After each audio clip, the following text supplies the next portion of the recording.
السلام علیکم۔ آج کی میری کہانی کسی پر بیتی ایک درد بھری کہانی ہے۔ اپنی آج کی اس کہانی کو شروع کرنے سے پہلے میں اپنے تمام ویورز سے ریکویسٹ کرتی ہوں کہ جنہوں نے ابھی تک ہمارے چینل کو سبسکرائب نہیں کیا وہ سب سے پہلے ہمارے چینل کو سبسکرائب کر لیں اور ساتھ موجود بیل آئیکن کو دبائیں تاکہ ہماری آنے والی ہر نئی ویڈیو کی اپڈیٹس آپ کو مل سکیں۔ تو چلتے ہیں ہم اپنی آج کی اس کہانی کی طرف۔ مومنہ، فرح اور میں ایک ہی محلے میں رہتی تھیں اور اکٹھے اسکول جاتی تھی۔ ایک روز مومنہ بولی، کل میں اسکول نہیں آؤں گی، پھر ہم بھی نہیں آئیں گی، تمہارے بغیر اسکول میں دل نہیں لگے گا۔ یوں ہم نادانوں نے بھی مومنہ کی وجہ سے چھٹی کر لی۔ اگلے روز 2 بجے مومنہ کے والد ہمارے گھر آئے اور مجھ سے پوچھا، بیٹی مومنہ تمہارے گھر تو نہیں ہے؟ نہیں۔ میں نے ان کی پریشان صورت دیکھ کر سوال کیا، انکل خیریت تو ہے؟ کل وہ اسکول گئی تھی لیکن چھٹی کے وقت سے اب تک گھر نہیں آئی۔ وہ ہمارے ساتھ چوک تک آئی تھی انکل۔ پھر کہنے لگی، تم لوگ چلو، میں نے سامنے والی دکان سے کچھ چیزیں خریدنی ہیں، خرید کر خود ہی گھر چلی جاؤں گی۔ تب اسے چوک میں چھوڑ کر گھر آ گئے تھے۔ اب تم اسکول چلو اور فرح کو بھی ساتھ لے لو، تم دونوں کو میڈم نے بلایا ہے، وہ تم سے کچھ بات کرنا چاہتی ہیں۔ میڈم نے بلوایا تھا، جانا تو تھا۔ تبھی میں اور فرح انکل اور آنٹی کے ہمراہ اسکول گئے۔ چھٹی ہونے میں چند منٹ باقی تھے۔ ہمیں میڈم شازیہ کے دفتر لے جایا گیا جو ہماری ہیڈ مسٹر تھیں۔ انہیں دیکھ کر فرح کا رنگ پیلا پڑ گیا۔ میرا دل بھی دھک دھک کرنے لگا کیونکہ ہم لڑکیوں پر ان کا رعب تھا۔ بیٹھو، انہوں نے سامنے پڑی کرسیوں کی طرف اشارہ کیا۔ پھر ہم سے پوچھا، تم دونوں آج اسکول کیوں نہیں آئی؟ ہم سے کوئی جواب نہ بن پڑا تو وہ بولی، مومنہ کہاں ہے؟ میڈم ہمیں نہیں معلوم، کل چھٹی کے وقت ہم تینوں اکٹھے اسکول سے چلے۔ جب وہ اپنے گھر کے قریب والے چوک پہنچی تو کہا کہ تم لوگ جاؤ، میں نے کچھ چیزیں خریدنی ہیں۔ اس کا گھر پہلے آتا ہے، اسی وجہ سے ہم دونوں رکے بغیر آگے بڑھ گئے۔ ہمیں نہیں معلوم کہ وہ گھر جانے کی بجائے کہاں گئی۔ ہمیں تو ابھی اس بات کا پتہ چلا ہے اور چھٹی بھی تم دونوں نے آج اکٹھے کر لی۔ اس بات کا تو جواب ہے تمہارے پاس؟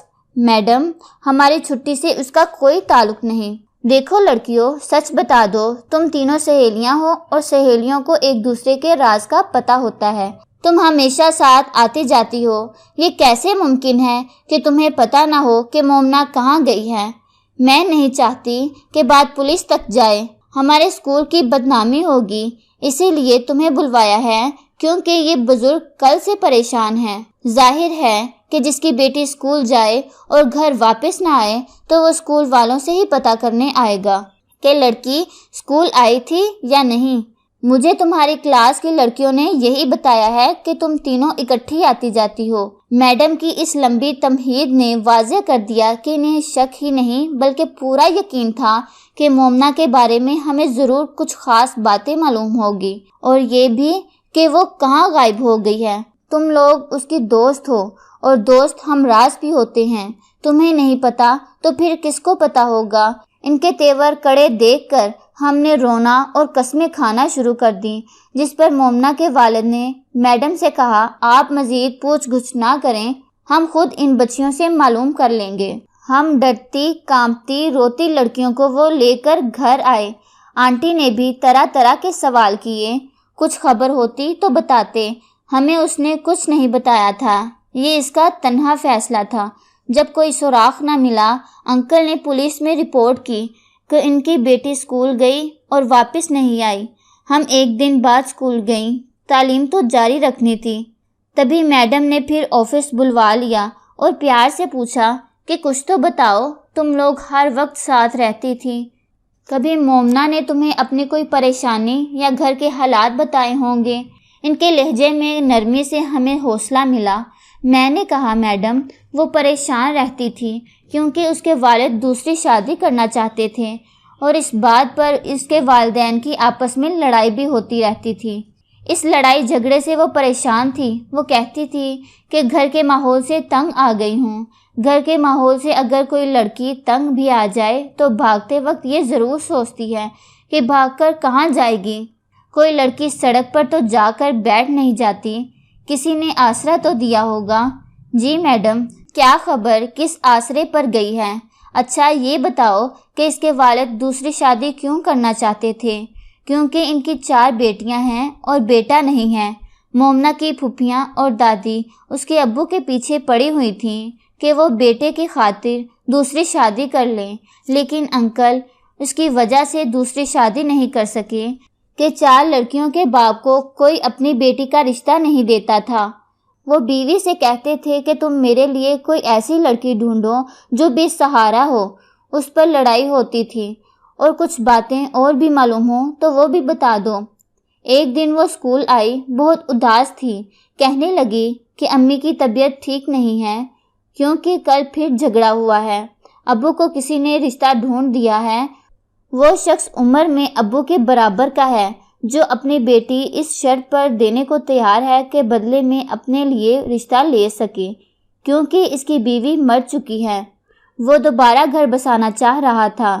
انکل نے اس سے طے کر لیا کہ وہ مومنہ کا نکاح اس کے ساتھ کر کے اس کی بیٹی کو اپنے نکاح میں لے لے گا۔ اس بات پر مومنہ کی ماں جھگڑ کر میکے چلی گئی اور مومنہ کافی دنوں سے پریشان تھی کہ باپ اس کی شادی اس بڑی عمر کے شخص سے نہ کر دے جو انہیں اپنی بیٹی دے رہا تھا۔ میڈم یہ قصہ سن کر حیران رہ گئی۔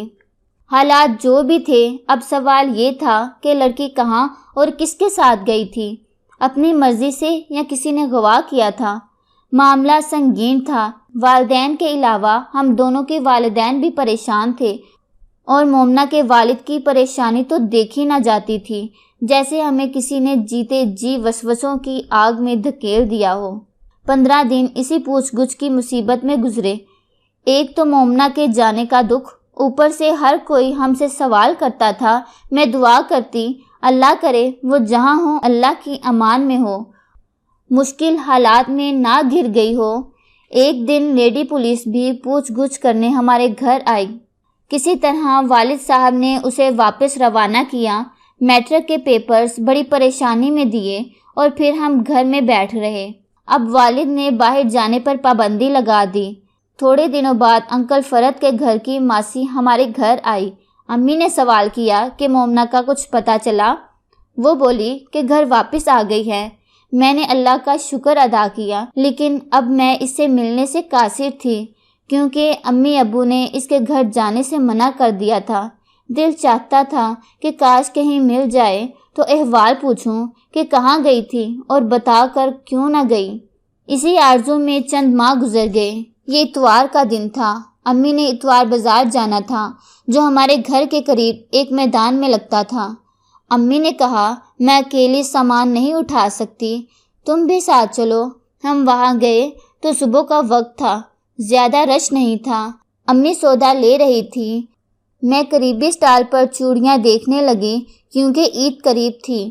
اچانک کسی نے میرے کندھے پر ہاتھ رکھ دیا۔ مڑ کر دیکھا تو مومنہ تھی۔ اسے اپنے سامنے پا کر خوشی سے چیخ نکلتے رہ گئی۔ امی سودا خریدنے میں مگن تھی۔ میں نے بے اختیار اپنی دوست کو گلے لگا لیا اور پوچھا یہ کیا حرکت کی تم نے؟ تم تو ہرگز ایسی نہ تھی، اتنا بڑا قدم اٹھا لیا اور ہم سے چھپا کر۔ بولی نہ میں پہلے بری تھی نہ اب بھی ہوں۔ امی ابو کے جھگڑوں نے مجھے پاگل کر دیا تھا، بس ناسمجھی میں یہ سب ہو گیا۔ ہوا کیا بتاؤ تو صحیح۔ وہ بولی اس روز والد نے امی سے کہا کہ میں دوسری شادی کر رہا ہوں، تم اجازت نہیں دیتی تو مت دو، دیکھتا ہوں کہ کوئی میرا کیا بگاڑ لے گا۔ دوسری شادی کوئی جرم تو نہیں، میں بوڑھا ہو چلا ہوں، کب بیٹے کی خوشی دیکھوں گا اور کب وہ بڑا ہو کر وہ ہمارا آسرا بنے گا۔ ابھی شادی نہ کی تو بیٹے کی آرزو حسرت ہی رہ جائے گی۔ اگر تمہارا آپریشن نہ ہوتا تو میں دوسری شادی نہ کرتا، یہ سوچ کر کہ اللہ تعالیٰ شاید تم سے ہی بیٹا دے دے گا، مگر تم مزید اولاد پیدا کرنے سے قاصر ہو، تو میرا کیا قصور ہے کہ میں دوسرا نکاح نہ کروں؟ نکاح کرو، اجازت ہے تمہیں۔ ماں نے جواب دیا، لیکن میری مومنہ کے بدلے تو نہ دو، اسے اپنے خواہش کی خاطر ایک عمر رسیدہ شخص کے نکاح میں دے رہے ہو۔ میری کم سن پھول جیسی بچی کا کیا قصور ہے؟ اس کی عمر کیا ہے؟ ابھی 10ویں میں ہے۔ ایسا میں نہ ہونے دوں گی۔ غرض اسی جھگڑے میں والدہ میکے چلی گئیں تاکہ ماموں جان کو حالات سے آگاہ کر سکیں، اور والد نے موقع غنیمت جانا انہوں نے امی کی غیر موجودگی میں میرا نکاح کرنے کی تیاری کر لی۔ جس روز میں گھر سے گئی تھی اس سے اگلے دن وہ میرا نکاح کرنے والے تھے۔ تم مگر گئی کہاں؟ میں ماموزاد بھائی شعیب کے گھر گئی تھی۔ ان کا گھر نزدیک تھا، وہ ایک کالج میں لیکچرار ہیں اور شام کو اپنی بیٹھک میں ٹیوشن پڑھاتے تھے۔ جب وہاں گئی شعیب بھائی گھر پر نہ تھے، لیکن ان کا ایک طالب علم اس وقت ان کے گھر آیا۔ وہ کافی خوبصورت تھا، مجھ سے بات کی، کہنے لگا محلے میں موت ہو گئی ہے، ان کی بیگم وہاں گئی ہیں اور سر بھی ادھر ہی گئی ہیں۔ یہ سن کر میرا دل اور گھٹ گیا۔ میں نے کہا میں بھی جا رہی ہوں۔ جو ہی میں باہر نکلی وہ بھی ساتھ چلا۔ سامنے اس کی گاڑی کھڑی تھی، کہنے لگا پیدل کیسے جائیں گی، دھوپ تیز ہے، گاڑی میں بیٹھ جائیں، میں آپ کو آپ کے گھر پہنچا دوں گا۔ دھوپ واقعی تیز تھی، میں اس کے ساتھ نہیں جانا چاہتی تھی، لیکن دھوپ میں پیدل چلنے کی ہمت نہ ہوئی تو اس کی گاڑی میں یہ سوچ کر بیٹھ گئی کہ دوبارہ نہیں بیٹھوں گی، فاصلہ زیادہ ہے، گھر کے سامنے اتر جاؤں گی، دیر ہو گئی تو ابو ناراض ہوں گے۔ اس نوجوان کا نام الیاس تھا۔ میں نے گھر کا پتہ بتا دیا۔ وہ گاڑی چلاتے ہوئے بولا سر شعیب سے کوئی کام تھا؟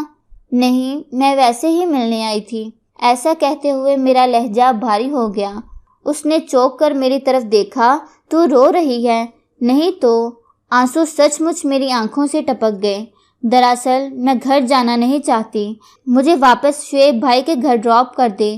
ارے کیوں؟ ابھی تو آپ وہاں رکی نہیں، اب دوبارہ جا رہی ہیں؟ گھر اکیلا ہے۔ اچھا سنو، برا نہ مانو تو تھوڑی دیر میرے گھر میں بیٹھ کر انتظار کر لو۔ گھر میں میری امی ہیں، وہ دیکھو سامنے گھر ہے۔ اس نے خوبصورت بنگلے کے گیٹ پر گاڑی روک لی اور اصرار کرنے لگا کہ اندر چلو۔ میں جھجک رہی تھی، بولا اچھا بیٹھو، امی کو باہر بھیجتا ہوں۔ اس کے ایسا کہنے پر میں اتر گئی اور وہ مجھے گھر کے اندر لے گیا، جہاں ایک بزرگ خاتون موجود تھیں۔ وہ واقعی اس کی ماں تھیں۔ اس کی والدہ نے شفقت سے بات کی اور کھانا لے کر آ گئی۔ میں نے کھانا نہیں کھایا، اصرار پر بس 2-4 لقمے لیے۔ اس نے کہا اب بتائیں کہ آپ نے جانا کہاں ہے، اپنے گھر یا سر شعیب کے گھر؟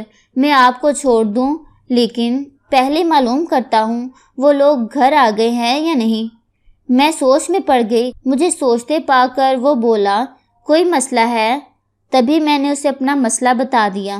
ٹھیک ہے، مجھ پر اعتبار کرو، آج گھر چلی جاؤ اور کل مجھ سے ملنا، میں کچھ حل نکالوں گا۔ اگلے دن میں نے تم سے کہا کہ میں اسکول نہیں آؤں گی۔ اس دن مجھے الیاس سے ملنے جانا تھا، لہٰذا واپسی میں چوک سے اس کے گھر کی طرف مڑ گئی تھی، آگے رکشہ لیا اور اس کے گھر چلی گئی۔ بیل دی، اس نے دروازہ کھولا۔ میرا خیال تھا کہ کل کی طرح آج بھی اس کی والدہ گھر پر ہوں گی، تبھی میں بے دھڑک اندر چلی گئی، لیکن وہ گھر میں نہ تھیں۔ الیاس اکیلا ہی تھا۔ اس نے بتایا کہ بہن اچانک بیمار ہو گئیں۔ ان کا فون آیا کہ امی فوراً پہنچیں، باجی کو ان کے شوہر نے ہسپتال داخل کروا دیا ہے، امی آج صبح کی فلائٹ سے چلی گئی ہیں۔ یہ سن کر میں گھبرا گئی اور واپس جانے کو مڑی۔ وہ بولا واپس مت جاؤ، ورنہ کل تمہارا باپ تمہارا نکاح ایک بوڑھے آدمی سے کر دے گا، تم بری طرح پھنس جاؤ گی۔ مجھے بھی اس بات کا خوف اور صدمہ تھا کہ گھر میں والدہ بھی نہ تھیں، میرا دفاع کرنے والا بھی کوئی نہ تھا۔ ڈوبتے کو تنکے کا سہارا ملا۔ اس نے مجھے یقین دلایا کہ والدہ واپس آ جائیں گی تو میں تم سے شادی کر لوں گا، ابھی تم کہیں مت جاؤ۔ سر شعیب کے پاس جاؤ گی تو وہ سمجھا بجھا کر تمہیں تمہارے والد کے حوالے کر دیں گے، اس سے اچھا کہ تم اپنے ماں کے پاس ماموں کے گھر چلی جاتی۔ میں نے کہا وہ دوسرے شہر میں رہتے ہیں، اتنی دور اکیلی کیسے جا سکتی ہوں؟ میرے پاس وہاں جانے کا کرایہ بھی نہیں ہے، 1-2 دن ٹھہر جاؤ، امی آ جائیں تو ان کے ساتھ میں خود تمہیں ان کے پاس پہنچا آؤں گا۔ اس روز الیاس نے میرے ساتھ بڑی اچھی باتیں کی۔ میں اس کی باتوں میں ایسے آ گئی جیسے مجھے پریشانی سے محفوظ پناہ مل گئی ہو۔ میرے دکھ کی کوئی حد نہ تھی کہ میرے والد دوسری شادی کرنا چاہتے تھے اور میری عمر کی لڑکی سے، پھر بدلے میں وہ مجھے بطور تحفہ پیش کر رہے تھے۔ یوں میں نے الیاس کو اپنا ہمدرد سمجھا۔ کاش کہ مجھے عقل ہوتی، زندگی کا تجربہ ہوتا تو اس کا اصل روپ سمجھ جاتی اور مجھے اس کے خوبرو نقوش میں چھپا بدصورت چہرہ نہ دیکھنا پڑتا۔ جوں جوں رات آگے سرک رہی تھی اس کا چہرہ مزید بدصورت ہوتا جا رہا تھا۔ آدھی رات گزر چکی تھی، مجھے نیند نہیں آ رہی تھی، خوف بڑھنے لگا۔ وہ بھی جاگ رہا تھا۔ میں نے کہا کہ میں ابھی یہاں سے جانا چاہتی ہوں، مگر اس نے نہ جانے دیا اور اب میں مر جانا چاہتی تھی۔ دعا کی زمین پھٹ جائے اور میں اس میں سما جاؤں، مگر جو خود گڑھے میں گرے اسے کون بچا سکتا ہے۔ میں روتی رہ گئی، روتی ہی رہی یہاں تک کہ صبح ہو گئی۔ صبح وہ مجھے دارالامان کے دروازے پر چھوڑ گیا۔ وہاں کے چوکیدار نے روتا پایا تو افسر کو خبر کی۔ انہوں نے مجھے پناہ دے دی۔ کئی دن پوچھتے رہے اصل بات کیا ہے، کچھ نہ بتاتی تھی۔ تاہم بالآخر جب عدالت لے گئے تو میں نے مجسٹریٹ کو والد کا اصل نام اور پتہ بتا کر کہا میں گھر کے حالات سے تنگ آ کر خود کو یہاں لائی تھی۔ بدنامی کے خوف سے الیاس کا بھی نام نہ لیا۔ انہوں نے والد صاحب سے رابطہ کیا، اس شرط پر گھر واپس آئی کہ دوسری شادی نہ کریں گے، امی کو منا کر گھر واپس لے آئیں گے اور عمر رسیدہ شخص سے میرا نکاح نہ کریں گے۔ بہت بڑی قربانی دے کر میں بے جوڑ شادی سے تو بچ گئی، لیکن بدلے میں عزت جیسی قیمتی چیز قربان ہو گئی۔